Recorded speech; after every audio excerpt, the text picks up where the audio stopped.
Hi, I'm Roscoe Beck. I am musical director for Leonard Cohen. I'm a bass player. I have a Fender signature bass, which I'll mention a little later. But how Hipshot has changed my life? In a very significant way, actually.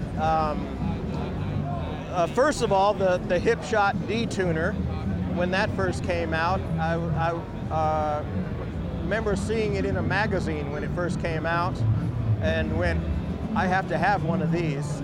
I set mine to a D. I think Will Lee sometimes sets his to a C, he told me.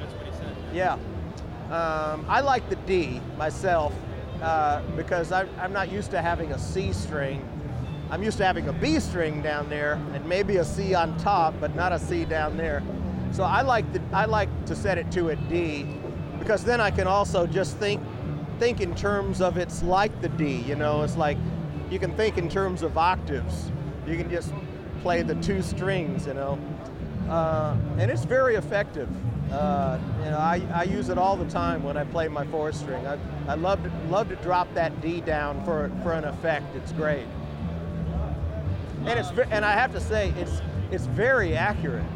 It's amazingly accurate. I'm surprised how accurate a mechanical thing like that can be. But it really is.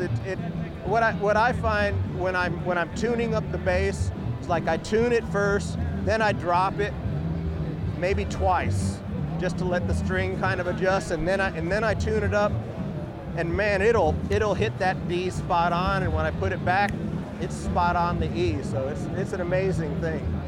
You know, Dave made the tuners for my signature 5-string when I couldn't get anyone else to do it.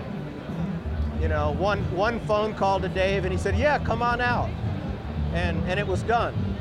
And then, you know, and then I wanted a string tree that would hold down 3 strings but would release easily, not have to thread through. And Dave designed it for me. And then later on, I needed a string tree that would hold down 4 of the strings on my 5-string, which you weren't making yet. And I just called him up and said, hey, could you make this for me? And he's like, yeah.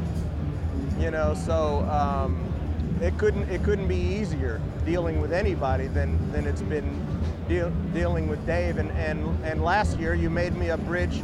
I bought a vintage Gibson EB3 bass, and I needed a bridge that I could intonate for that. Called up Dave, boom, had it.